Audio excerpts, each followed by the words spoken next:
Hello, gabing-gabi na ah. Ba't ka napatawag? Oh, siyempre. Aba, siyempre naman. Miss na miss din kita. Malakas ka sa akin eh. Sino yung kausap mo? Huwag maingay, may kausap ako. Sino ba yan? Babae ko.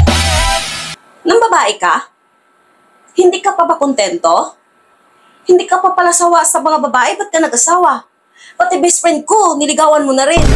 Wala naman talaga ako magawa. Babaero na talaga ako eh. Ganito na siguro talaga ako pinanganak. Hayaan mo na, magsasawa din siguro ako. May nangyari na ba sa inyo ng best friend ko? Oo naman. Yung best friend mo ba hindi papatol sa akin? 2 bisis na nga eh. Alam mo yung bubuyog pag kumakagat. Pati puwit niya tinutusok. Ganun yung best friend mo. Para akala mo wala nang bukas. Nananabla na lang kasi yung best friend ko. Anong nananabla? Ano ibig mo sabihin?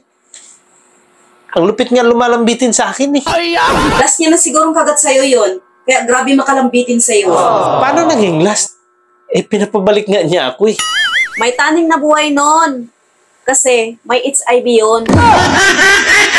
Hindi ba ako maapektuhan nun? Baka magkaroon din taning buhay ko. Madali lang naman ang solusyon dyan. Para mawala ang taning ng buhay mo. Paano? Huwag ka magpapacheck up sa doktor. Para hindi mo malaman na may taning ng buhay mo. Wala ka bang ibang alam para gumaling? May nakapagsabi sa akin na pag natigok yung nanghawa sa'yo, pagkalipas ng 10 araw, wala na taning ang buhay mo. Solve ng problema mo. Ay, salamat. Tuloy ang ligaya. So, gagaling na ako nun. Hindi. Kasi, matigok ka na rin. Wala nang solusyon.